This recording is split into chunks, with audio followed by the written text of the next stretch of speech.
Hello friends, मैं सोनी खुराना स्वागत करती हूँ आप सभी का अपने YouTube channel get your goal पर। तो फ्रेंड्स, कैसे हैं आप सब लोग और कैसी चल रही है आपके एग्ज़ाम की तैयारी।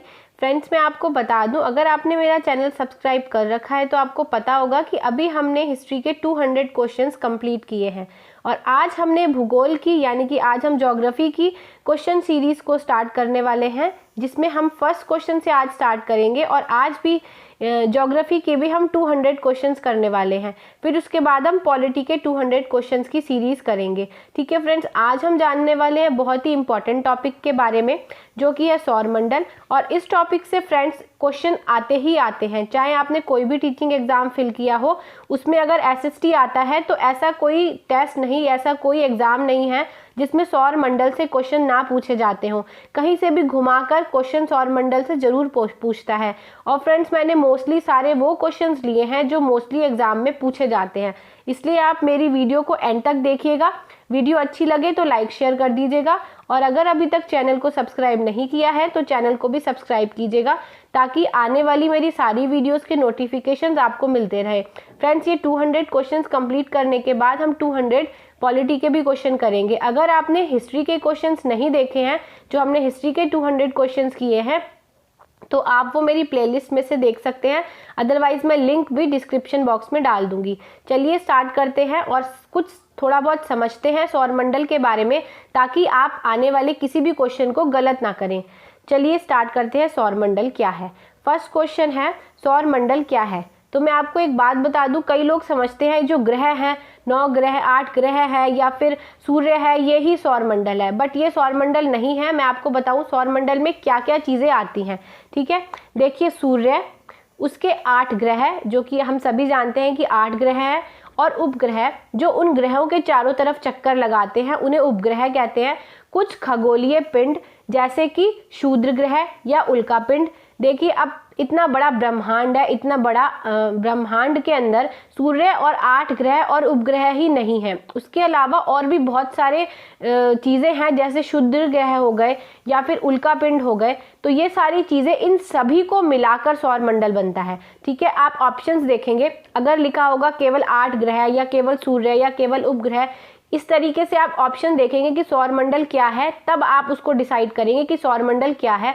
मैंने आपको ये बता दिया कि सौरमंडल में ये सारी चीज़ें आती हैं, केवल सूर्य या 8 ग्रह या उपग्रह ही सौरमंडल नहीं है, बल्कि खगोलीय पिंड भी, जैसे क्षुद्र ग्रह होते हैं वो भी, और उल्का पिंड भी, ये सभी सौरमंडल का हिस्सा है।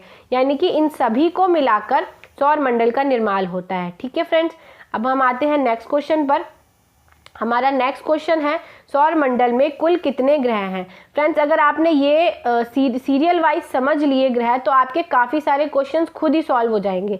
ठीक है फ्रेंड्स, ये मैंने हिंदी और इंग्लिश दोनों में लिखे हैं और मैं आपको इनको लर्न करने की ट्रिक भी बताऊंगी। पहले हम हिंदी में समझ लेते हैं। बुध, शुक्र, पृथ्वी, मंगल, बृहस्पति, शनि, अरुण और वरुण। फ्रेंड्स, ये इसी सीक्वेंस के अकॉर्डिंग है। जैसे सपोज यहाँ पर सूर्य है, ठीक है, तो उसके बाद 1 नंबर पे बुध है, फिर 2nd नंबर पर शुक्र है, फिर 3rd नंबर पर पृथ्वी है, फिर आगे 4th नंबर पर मंगल है, फिर 5th नंबर पर बृहस्पति है, फिर 6th नंबर पर शनि है, फिर 7th नंबर पर अरुण है और फिर लास्ट में वरुण है। इसका मतलब ये मैंने सीक्वेंस से सारे लगाए हैं और आपको इनको सीक्वेंस से ही याद रखना है, क्योंकि कई बार पूछा जाता है कि सूर्य के सबसे निकट कौन सा ग्रह है, तो बुध है, क्योंकि सूर्य यहाँ पर है। आप मान लें यहाँ पर सूर्य है, तो सूर्य के सबसे निकट कौन है, बुध, उसके बाद कौन है, शुक्र, उसके बाद कौन है, पृथ्वी। तो ऐसे कई बार पूछ लेता है कि सूर्य से चौथे नंबर का ग्रह कौन सा है, तो कौन सा है, पहला बुध है, दूसरा शुक्र है, तीसरा पृथ्वी है, चौथा मंगल है। अगर आपको ये सीरियल वाइज याद नहीं होंगे तो आप क्वेश्चंस नहीं सॉल्व कर पाएंगे। ठीक है, इसलिए आपको ये सीरीज याद करनी जरूरी है, ये सीरियल याद करना जरूरी है। इंग्लिश में हम इसको ऐसे कहते हैं, इंग्लिश में मैं आपको इसको लर्न करने की ट्रिक बताऊंगी। Mercury, Venus, Earth, Mars, Jupiter, Saturn, Uranus और नेपच्यून। देखिए, my very eager mother just served us naan. ठीक है, आप इसको ऐसे लर्न कर सकते हो। M for Mercury, V for Venus, E for Earth, M for Mars, J for Jupiter, S for Saturn, U for Uranus and N for naan. ठीक है, आपको बस इतना याद रखना है, my very eager mother just served us naan. ठीक है, कि मेरी ईगर मदर ने हमें अभी अभी नान सर्व किए हैं। ठीक है, अगर आप इसको याद रखोगे तो आपको ये वाली सीरीज अपने आप याद हो जाएगी। अगर आपको हिंदी नाम नहीं भी याद है तो आप इंग्लिश में इसको नेम को लर्न कीजिए, सीरीज को, और ऑप्शन इंग्लिश में देखकर टिक कर दीजिए, क्योंकि हम सभी जानते हैं कि पेपर जो होता है वो बाइलिंगुअल होता है, दोनों लैंग्वेजेस में पेपर आता है, हिंदी में भी और इंग्लिश में भी। अगर आपको इंग्लिश में भी इसका सीरियल याद है तो आप हिंदी में भी अपने आप सॉल्व कर लेंगे। ठीक है फ्रेंड्स, अगर सपोज आपसे पूछता है, हम सीरीज इधर से याद करते हैं, इधर से देखते हैं, अगर पूछा जाता है कि सूर्य से सबसे दूर कौन सा ग्रह है, ये सूर्य है, ठीक है, ये सूर्य है, तो सबसे दूर ग्रह कौन सा है, तो वरुण है सबसे लास्ट में, तो सबसे दूर वरुण है, सबसे पास बुध है। अब आप एक चीज और देखिए, सबसे पास बुध है तो सबसे ज्यादा गर्मी कहाँ होगी, बुध में ही होगी, क्योंकि सूर्य के सबसे पास है, और सूर्य से सबसे दूर है वरुण, तो वरुण सबसे ठंडा होगा। देखिए जैसे जैसे हम सूर्य के पास जाते जाते हैं वैसे वैसे गर्मी बढ़ती जाती है, ये तो सभी जानते हैं। तो जो सूर्य के सबसे पास होगा वो सबसे गर्म होगा, फिर जो दूसरे नंबर पे होगा वो थोड़ा कम गर्म, जो तीसरे नंबर पे वो थोड़ा कम गर्म, जो सबसे लास्ट में होगा वो तो सबसे ठंडा ही होगा, मतलब इन सबसे कम गर्म होगा। इसलिए आपको ये सीरीज, इस सीरियल को याद करना बहुत ज़रूरी है। चलिए अब हम थोड़ा सा देख लेते हैं इन क्वेश्चंस के बारे में। ये क्वेश्चंस फ्रेंड्स पूछे जाते हैं एग्जाम में। पहला, सबसे बड़ा ग्रह कौन सा है, बृहस्पति। आप इसे कैसे याद करेंगे, देखिए नाम से सबसे बड़ा है, नाम में, तो ग्रह भी सबसे बड़ा है। ठीक है, अब है सबसे छोटा ग्रह, तो बुध। अब आप इसको ऐसे याद करेंगे कि जो सूर्य के सबसे पास है वही ग्रह सबसे छोटा है। ठीक है, तो कौन सा है सूर्य के सबसे पास, वो है बुध। अब सूर्य के सबसे निकट ग्रह, अभी हमने बात करी कि सूर्य के सबसे पास कौन सा है, बुध, तो आप इसको ऐसे याद करेंगे कि जो सूर्य के सबसे पास है वही सबसे छोटा है। अब एक चीज और, वही सबसे गर्म भी है, क्योंकि सबसे पास है सूर्य के तो वो गर्म भी होगा, है ना। अब आते हैं अपने नेक्स्ट क्वेश्चन पर, जो हमारा फोर्थ है, सूर्य के सबसे दूर ग्रह कौन सा है, वरुण। अभी हमने देखा कि सबसे लास्ट में वरुण। फिर पृथ्वी के सबसे निकट ग्रह कौन सा है, शुक्र। अब हम देखते हैं, देखिए पृथ्वी के निकट कौन सा ग्रह है, ये रहा पृथ्वी, ये रहा पृथ्वी, ये यहाँ पे पृथ्वी है। पृथ्वी के निकट एक तो शुक्र है और एक है मंगल। अब वो कह रहे हैं कि पृथ्वी के सबसे पास कौन सा ग्रह है ना, तो पृथ्वी के सबसे पास है शुक्र, पृथ्वी से मंगल दूर है। ठीक है, इंग्लिश में ऐसा समझना है तो आप इंग्लिश में समझ लीजिए, ये है अर्थ, और अर्थ के पास कौन सा है, वीनस और मार्स, यानी कि ये शुक्र और ये मंगल, शुक्र और मंगल है। तो हमें पता करना है कि अर्थ के जो इधर है, यानी कि जो वीनस है वो सबसे पास है, मार्स अर्थ से दूर है। ठीक है, समझ आया आप लोगों को। अब हम चलते हैं नेक्स्ट क्वेश्चन पर, सबसे चमकीला ग्रह कौन सा है, शुक्र। ठीक है, सबसे अधिक चमकीला तारा कौन सा है, साइरस। देखिए ये तो ग्रह है, चमकीला ग्रह शुक्र, और ये है तारा, तारे के बारे में पूछ रहे, तो वो कौन सा तारा है, साइरस। ठीक है, सबसे अधिक उपग्रहों वाला ग्रह कौन सा है। देखिए फ्रेंड्स, मैं अब आपको एक बार बता दूं कि उपग्रह क्या होते हैं। उपग्रह वो होते हैं, जो भी ग्रह होता है, जैसे सपोज ग्रह हमने अभी पढ़े कि 8 ग्रह होते हैं, तो उन ग्रह, अब ये है सूर्य, ये ग्रह है, ये ग्रह सूर्य के चारों ओर चक्कर लगाते हैं ना, सूर्य के चारों ओर चक्कर ऐसे करके, बट एक उपग्रह होते हैं वो इन ग्रहों के चारों ओर चक्कर लगाते हैं।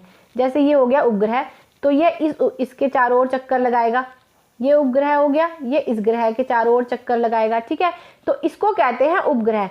उपग्रह क्या होते हैं, जो ग्रहों के चारों ओर चक्कर लगाते हैं उन्हें उपग्रह कहते हैं। ठीक है, और जो सूर्य के चारों ओर चक्कर लगाते हैं उन्हें ग्रह कहते हैं। समझ आया आप लोगों को। चलिए, तो अब ये बात कर रहे हैं कि सबसे अधिक उपग्रह वाला ग्रह कौन सा है, मतलब ऐसा कौन सा ग्रह है जिसमें सबसे अधिक उपग्रह है, तो वो है शनि। सबसे अधिक ठंडा ग्रह, मैंने अभी आपको बताया कि जो सूर्य से सबसे दूर होगा वो सबसे ठंडा होगा, तो सबसे अधिक ठंडा ग्रह कौन सा है, वरुण। सबसे अधिक भारी ग्रह कौन सा है, बृहस्पति।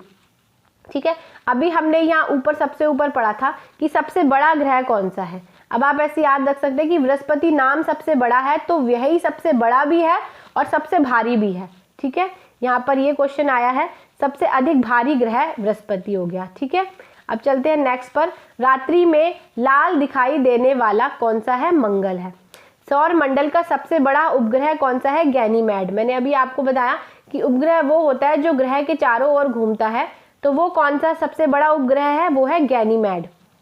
सौर मंडल का सबसे छोटा उपग्रह वो कौन सा है, डीमोस। ठीक है, सबसे बड़ा उपग्रह है गैनीमेड, सबसे छोटा उपग्रह है डीमोस। अब आया नीला ग्रह। नीला ग्रह। नीला ग्रह कौन सा है? पृथ्वी। ये हम सभी जानते हैं कि नीला ग्रह पृथ्वी है, और उसे नीला ग्रह इसलिए कहते हैं क्योंकि हमारी पृथ्वी पर 71% वाटर है और बाकी का जो परसेंट बचता है यानी कि बाकी 29% पर ही पृथ्वी है। तो 71% वाटर है, इसलिए नीला ग्रह कहते हैं। क्योंकि जब हम ऊपर से देखते हैं, अंतरिक्ष से देखते हैं, तो पृथ्वी पूरी नीली दिखाई देती है। ठीक है, अब आया लाल ग्रह। लाल ग्रह कौन सा है? मंगल। भोर का तारा कौन सा है? शुक्र। सांझ का तारा कौन सा है? शुक्र। पृथ्वी की बहन कौन सी है? शुक्र। देखो, इसे पृथ्वी की बहन इसलिए कहा जाता है क्योंकि यह लगभग पृथ्वी के जैसी ही लगती है, देखने में पृथ्वी के समान लगती है, इसलिए इसको पृथ्वी की बहन कहते हैं। हरा ग्रह कौन सा है? वरुण। ठीक है, वरुण जो सबसे लास्ट में था, जो सबसे ठंडा था, जो सूर्य से सबसे दूर था, वो वरुण है और उसे हरा ग्रह कहते हैं। ठीक है, आई होप फ्रेंड्स आपको ये सब कुछ समझ आया होगा। नेक्स्ट है विशाल धब्बों वाला ग्रह बृहस्पति। अब आप इसको याद कर सकते हैं, सबसे बड़ा ग्रह कौन सा है? बृहस्पति। सबसे भारी ग्रह कौन सा है? बृहस्पति। सबसे विशाल धब्बों वाला ग्रह कौन सा है? बृहस्पति। ठीक है, चलिए अब कुछ क्वेश्चंस है, कुछ 20 क्वेश्चंस मैंने लिए, अब हम इन क्वेश्चंस को सॉल्व करेंगे। ठीक है, चलिए स्टार्ट करते हैं क्वेश्चन। आज का फर्स्ट क्वेश्चन है, पृथ्वी के गैलेक्सी की आकृति है। देखिए, हम सभी जानते हैं कि पृथ्वी एक गैलेक्सी में है और उस अंतरिक्ष में अनगिनत गैलेक्सीज हैं। ठीक है, पर पृथ्वी जो है एक गैलेक्सी की आकृति, एक गैलेक्सी में है। वो गैलेक्सी कौन सी है अभी हम नेक्स्ट क्वेश्चन में देखेंगे, पर अभी पहले हम उस गैलेक्सी की आकृति देख लेते हैं। तो उस गैलेक्सी की आकृति है सर्पिल। ठीक है, इसका आंसर है सर्पिल। सर्पिल क्या मतलब? जैसे सर्प की तरह आकृति होती है, ऐसे करके होता है सर्प, ऐसे होता है ना सर्प, तो इसे कहते हैं सर्पिल आकृति। तो जो पृथ्वी की गैलेक्सी है वो सर्पिल आकृति की है, इस टाइप से। वो एस शेप में है, एस शेप में भी इसको कहते हैं कि एस शेप में है, सर्पिल आकृति है, इसलिए पृथ्वी की गैलेक्सी की आकृति है सर्पिल। ठीक है, अब हम आते हैं नेक्स्ट क्वेश्चन पर। अब मैंने अभी आपको बताया कि अभी हम वो कौन सी गैलेक्सी का भाग है हम अब पढ़ेंगे। पृथ्वी किस गैलेक्सी का भाग है? ठीक है, कौन सी गैलेक्सी का भाग है? उर्सा माइनर का, डेक्रो का, स्कल्पचर का, या फिर मिल्की वे का? तो मैं आपको बता दूं मिल्की वे का है। ये आपको याद रखना है कि मिल्की वे गैलेक्सी का भाग है और उसकी आकृति है सर्पिल, उसकी आकृति एस की तरह है। ठीक है, अब हम आते हैं नेक्स्ट क्वेश्चन पर। बहुत इजी क्वेश्चन है, इसे सभी जानते हैं। सौरमंडल के ग्रहों की संख्या कितनी है? 8। अब हम आते हैं नेक्स्ट क्वेश्चन पर। देखिए, नेक्स्ट क्वेश्चन थोड़ा इंपॉर्टेंट है और इसे ध्यान से देखिएगा। उपग्रह के बारे में कौन सा कथन सत्य है? उपग्रह के बारे में कौन सा कथन सत्य है? मैंने अभी आपको बताया उपग्रह क्या होते हैं। उपग्रह वो होते हैं जो ग्रहों की चारों ओर चक्कर लगाते हैं। ठीक है, अब ऑप्शन देखते हैं क्या है। फर्स्ट ऑप्शन, फर्स्ट क्वेश्चन है, ग्रहों की भांति उपग्रह भी सूर्य के प्रकाश के कारण चमकते हैं। देखिए, मैं आपको एक चीज और बता दूं कि जो ग्रह होते हैं उनके पास, जो उपग्रह होते हैं और जो ग्रह होते हैं उनके पास अपना प्रकाश नहीं होता है, वो सूर्य के प्रकाश से चमकते हैं। ठीक है, तो ये क्या कह रहे हैं कि ग्रह भी ग्रहों की भांति उपग्रह भी सूर्य के प्रकाश के कारण चमकते हैं। यही मैंने अभी आपको बताया था, ये ऑप्शन ठीक है कि अगर ग्रहों के पास भी अपना प्रकाश नहीं होता है तो उपग्रहों के पास भी अपना प्रकाश नहीं होता, वो सूर्य के प्रकाश से ही चमकते हैं। ठीक है, अब हम आते हैं नेक्स्ट पॉइंट पर। नेक्स्ट पॉइंट है, ग्रह की परिक्रमा करते हैं। बिल्कुल करते हैं, मैंने अभी आपको बताया कि उपग्रह जो होते हैं वो ग्रहों की परिक्रमा करते हैं। अब आता है नेक्स्ट क्वेश्चन पर, नेक्स्ट ऑप्शन पर। नेक्स्ट है, ये देखिए आपका क्वेश्चन भी है, आप इसे ध्यान से समझिएगा कि बृहस्पति ग्रह के सर्वाधिक उपग्रह हैं, जबकि बुध और शुक्र के पास एक भी उपग्रह नहीं है। ठीक है, अब आप इस चीज को याद कर सकते हैं, ये क्वेश्चन पूछा जा सकता है कि सबसे ज्यादा उपग्रह किसके पास है, तो वो बृहस्पति के पास है। और कौन सा ऐसा ग्रह है जिसके पास एक भी उपग्रह नहीं है, तो वो कौन सा है? बुध और शुक्र। ठीक है, एक चीज मैं आपको और बता दूं कि पृथ्वी के पास सिर्फ एक ही उपग्रह है, वो है चंद्रमा। ठीक है, चलिए नेक्स्ट क्वेश्चन है, सूर्य के बाद पृथ्वी का निकटतम तारा है। ठीक है, ये पूछ रहे हैं कि सूर्य के बाद, देखिए सूर्य भी एक तारा है, ये चीज मैं आपको बता दूं, मैंने स्टार्टिंग में नहीं बताई कि सूर्य ना तो ग्रह है ना ही उपग्रह है, सूर्य एक तारा है। ठीक है, तो ये कह रहे हैं कि सूर्य के बाद पृथ्वी का निकटतम तारा कौन सा है, तो वो जो है, इसमें ऑप्शन दे रखे हैं सीरियस, लेलैंड, प्रॉक्सिमा सेंटोरी और वोल्फ। तो इसका आंसर है प्रॉक्सिमा सेंटोरी। ठीक है, सूर्य के बाद पृथ्वी का निकटतम तारा है प्रॉक्सिमा सेंटोरी। अब आते हैं नेक्स्ट क्वेश्चन पर। नेक्स्ट क्वेश्चन है, ऋतु परिवर्तन का ऋतु परिवर्तन का संबंध पृथ्वी की किस गति से है? देखिए हम सभी जानते हैं कि पृथ्वी पर ऋतु का परिवर्तन होता रहता है। कभी ग्रीष्म ऋतु आ जाती है, कभी शीत ऋतु आ जाती है, कभी ऑटम आ जाता है, कभी समर आ जाता है, कभी विंटर आ जाता है, कभी रेनी सीजन आ जाता है। हिंदी में मुझे ऋतुओं के नाम में थोड़ी कन्फ्यूजन हो रही थी, इसलिए मैंने आपको इंग्लिश में बताया कि ऋतु परिवर्तन हम सभी जानते हैं कि होता रहता है हमारी पृथ्वी पर।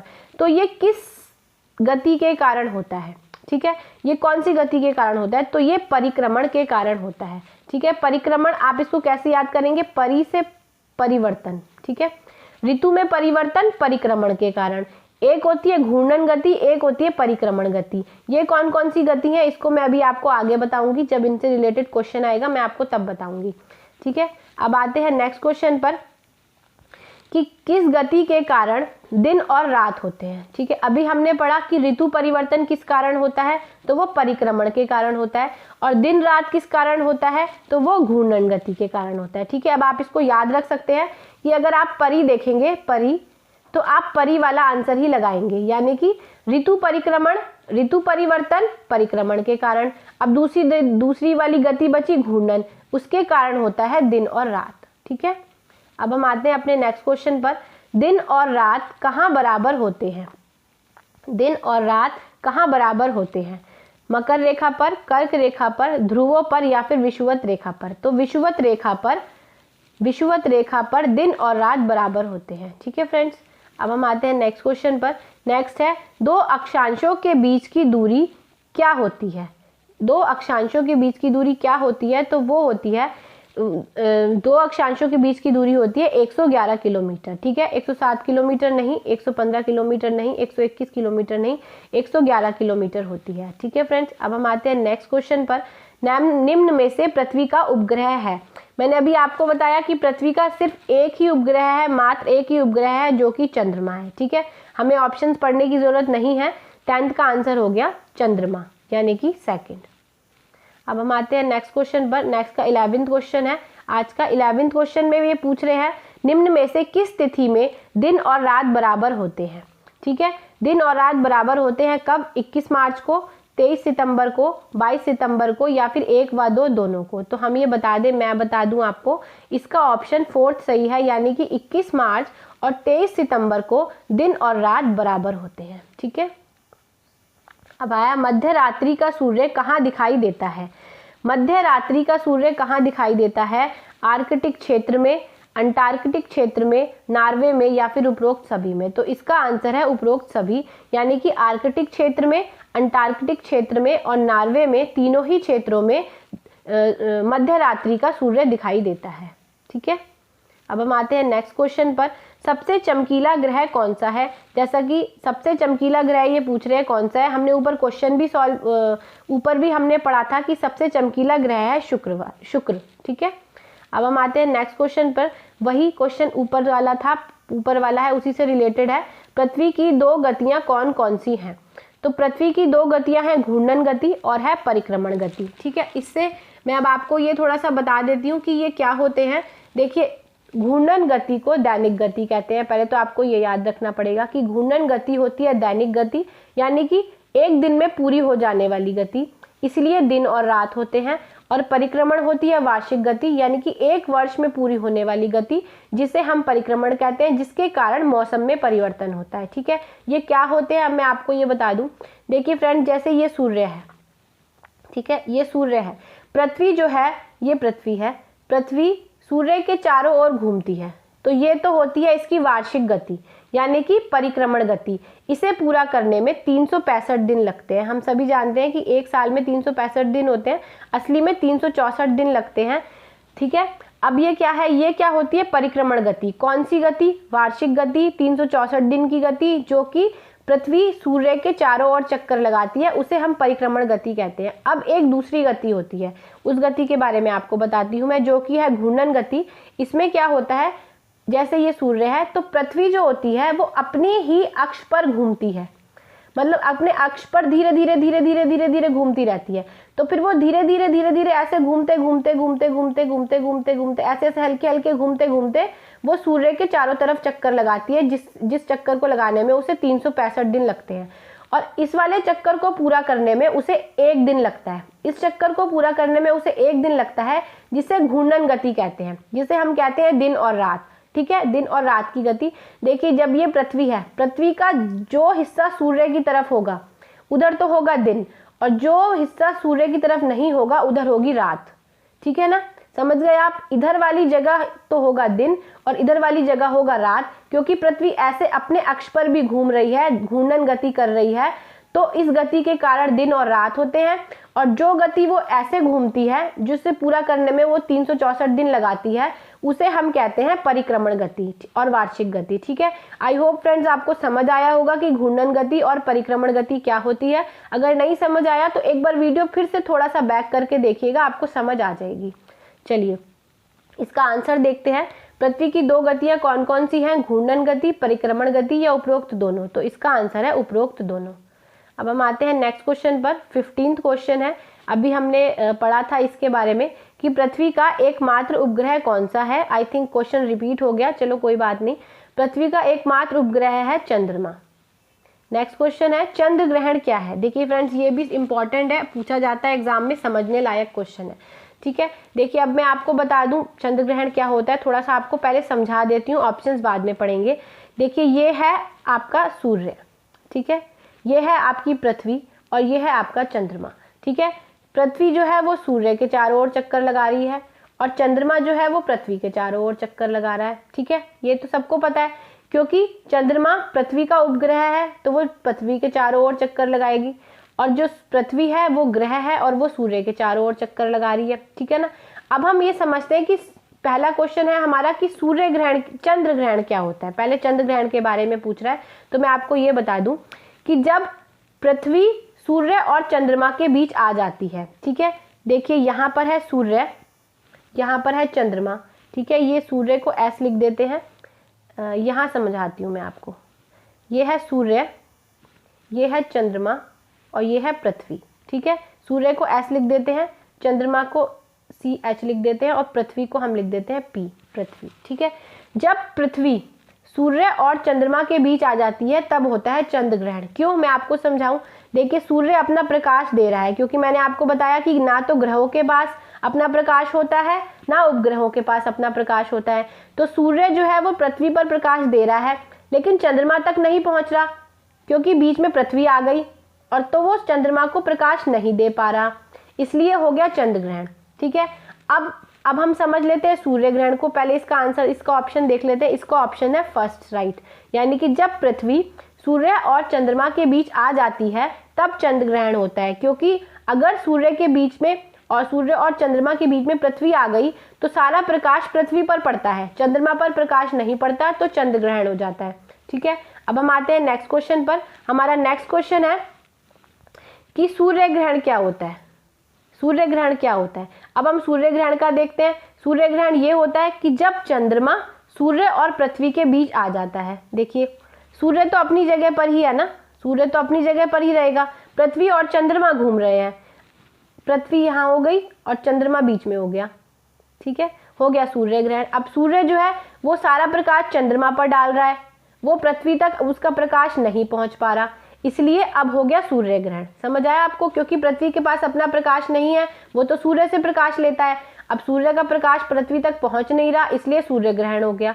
ठीक है, समझ आया आपको। एक बार फिर से समझा देती हूँ। जब चंद्रमा, ये सूर्य है, ये है पृथ्वी और ये है चंद्रमा, जब चंद्रमा बीच में आ जाता है तब होता है सूर्य ग्रहण, और जब पृथ्वी बीच में आ जाती है तब होता है चंद्र ग्रहण। ठीक है, दोबारा से एक बार रिपीट क्वेश्चन, वीडियो को बैक करके देखिएगा, आपको समझ आ जाएगा। अब हम आते हैं नेक्स्ट क्वेश्चन पर। वायुमंडल में होने वाली स्थिति जो बहुत थोड़े ही समय में परिवर्तित हो जाती है, थोड़े ही समय में परिवर्तित हो जाती है, उसको क्या कहते हैं? उसको हम कहते हैं मौसम। ठीक है, कैसे, मैं आपको थोड़ा समझा देती हूँ। देखिए अभी आपने देखा होगा कि अभी बहुत तेज धूप है, फिर एकदम बारिश होने लग गई, फिर एकदम हवा चलने लग गई, तो ये सब क्या है, होता है। कई बार आपने देखा होगा कि अभी तो तेज सूरज था और एकदम से हवा चलने लगी और फिर बारिश हो गई अचानक से ही, तो बहुत ही थोड़े समय में परिवर्तित हो गया, 5 मिनट में भी परिवर्तन हो सकता है, 15 मिनट में भी हो सकता है, बहुत ही थोड़े समय में परिवर्तन हो गया, तो उसे कहते हैं मौसम। कहते हैं ना आज का मौसम बहुत ठंडा है, आज का मौसम बारिश वाला है, तो मौसम हो गया वो। मौसम क्या होता है? मौसम वो होता है जो थोड़े ही समय में परिवर्तित हो जाता है। ठीक है, तो इसका सही आंसर है थर्ड। अब हम पढ़ते हैं नेक्स्ट क्वेश्चन को। नेक्स्ट क्वेश्चन है किसी विस्तृत क्षेत्र की औसत मौसम दशाओं में परिवर्तन को कहते हैं। ठीक है, ये बहुत लंबे समय में परिवर्तित होता है, जैसे वो थोड़े समय में परिवर्तित होता है, ये लंबे समय में परिवर्तित होता है। इसे क्या कहते हैं? इसे हम कहते हैं जलवायु। ठीक है, कैसे जलवायु कहते हैं आपको समझा देती हूँ थोड़ा सा।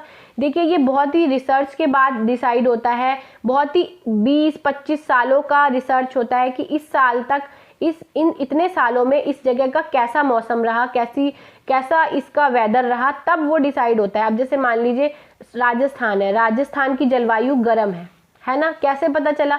क्योंकि वहाँ पर ज़्यादा समय तक गर्मी रहती है, ज़्यादा समय तक लू चलती है, गर्म हवाएं चलती हैं राजस्थान में। इसको कैसे पता किया? 20-25 साल तक रिसर्च करी, 20-25 साल तक वेदर सेम रहा, तब ये डिसाइड हो गया कि यहाँ की जलवायु गर्म है।